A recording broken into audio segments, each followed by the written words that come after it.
The convening of this 11th emergency special session of the General Assembly, rooted in the Charter and mandated in Resolution 377A5, entitled Uniting for Peace, is a new opportunity to ensure that the leadership of the United Nations is up to the expectation of the people we serve on matters related to peace and security. We are now in the 76th year of the existence of the United Nations. Let us remind ourselves that we founded the United Nations to maintain international peace and security, and to that end, to take effective collective measures for the prevention and removal of threats to peace. We are facing a tragedy for Ukraine, but also a major regional crisis with potentially disastrous implications for us all. Yesterday, Russian nuclear forces were put on high alert. This is a chilling development. The mere idea of a nuclear conflict is simply inconceivable. Nothing can justify the use of nuclear weapons. We have been prompted to call for an emergency special session as the level of the threat to the global security has been equated to that of the Second World War, or even higher, following Putin's order to put and alert Russian nuclear forces. What a madness. If he wants to kill himself, he doesn't need to use nuclear arsenal. He has to do what the guy in Berlin did in a bunker in May 1945. The Russian delegate will speak shortly. Putin has done everything to delegitimize the Russian presence in the United Nations. But I wonder if the Russian presence in the United Nations has ever been legitimate. I wonder if ever this assembly voted in accordance with paragraph 2 of Article 4 on admission of the Russian Federation to the United Nations, either in December 1991 or in January 1992, or wherever thereafter. I want to ask the delegates whose countries voted for admission of the Russian delegation to the United Nations to raise their hand, to confirm that Russia was admitted to the United Nations according to the Charter. Please, gentlemen, ladies and gentlemen, please raise your hand if your country voted in the formal session of the General Assembly in reply to the letter by President Yeltsin dated December 24, 1991, when he told the United Nations that Russia would like to be a continuator state of the demised Soviet Union. Anyone? Shall I put my glasses if my vision fails me and I don't see any hand raised? Any country? Anyone voted for Russian membership? I leave you with that, and think about it when you listen to the Russian delegate. We're also alarmed by Russia's raising of the nuclear alert level. We call on Russia to de-escalate and to immediately return to the previous alert level of its nuclear arsenal and to avoid any actions that could risk the safety or security of the nuclear power plants in Ukraine, a non-nuclear weapon state under the Nuclear Non-Proliferation Treaty.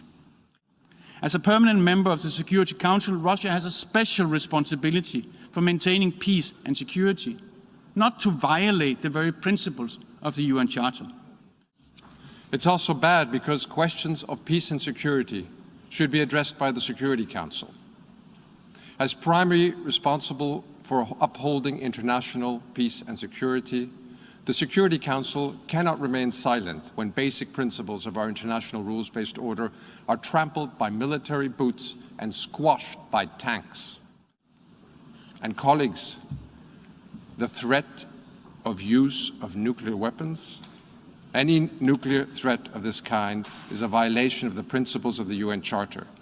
The implied catastrophic humanitarian consequences do not respect borders and pose a threat to all of humanity. This is completely unacceptable. We condemn, in the strongest terms, Mr. Putin's threat of using nuclear weapons.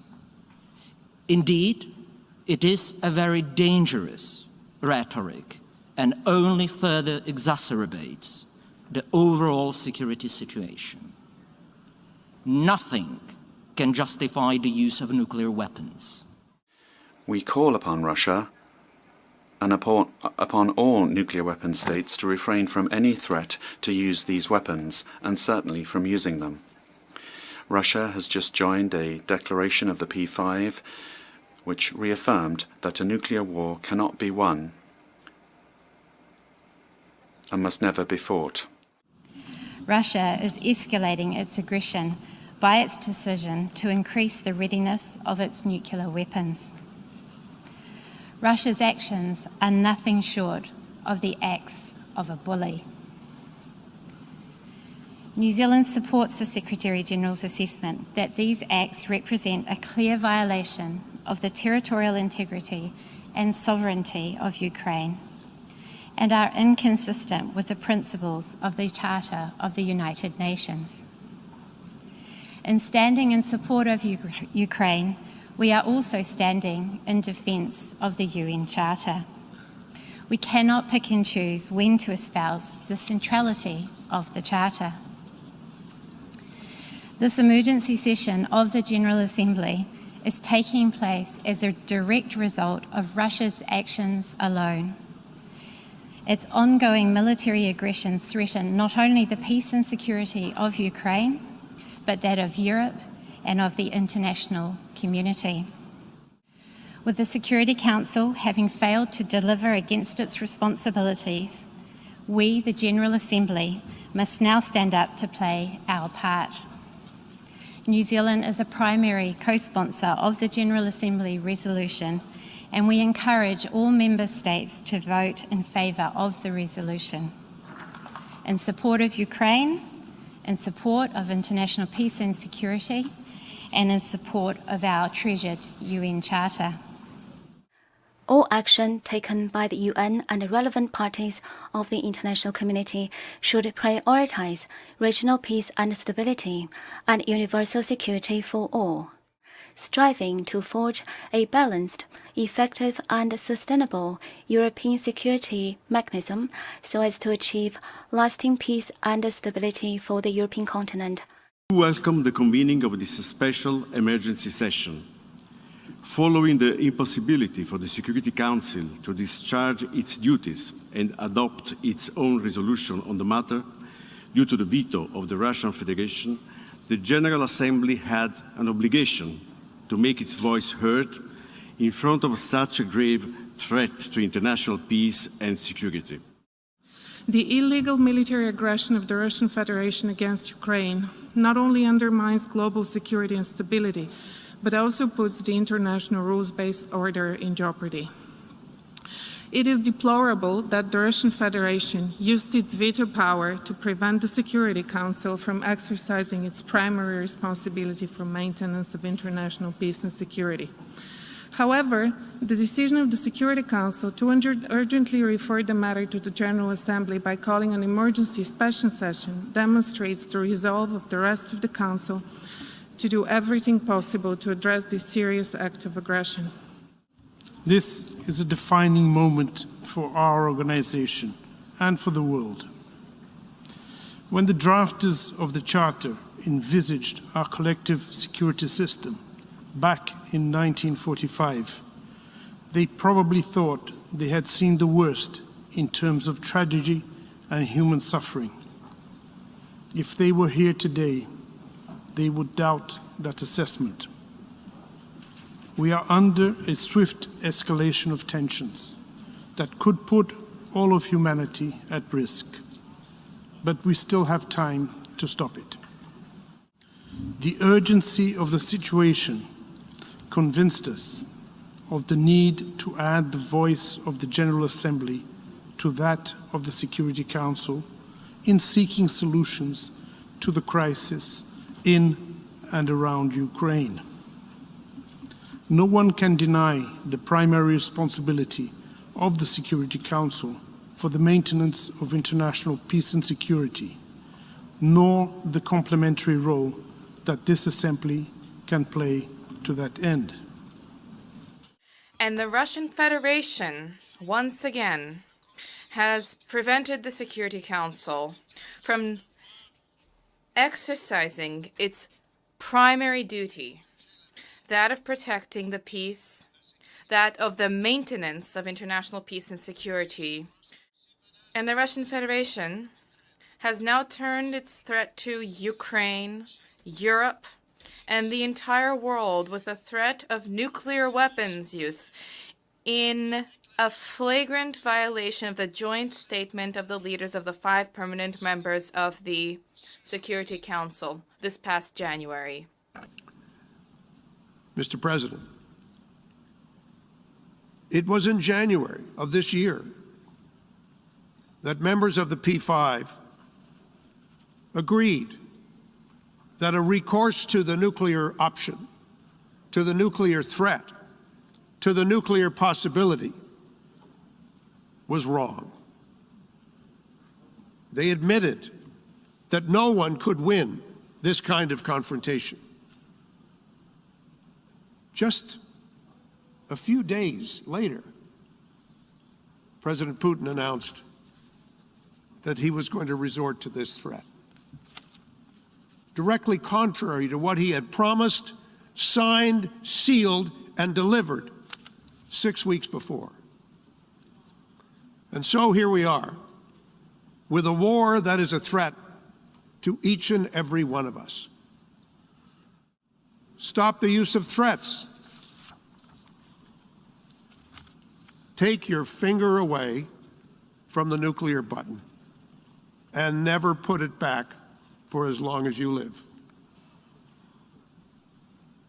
Come to grips with the reality of our time, as in more serious and rational moments you have done.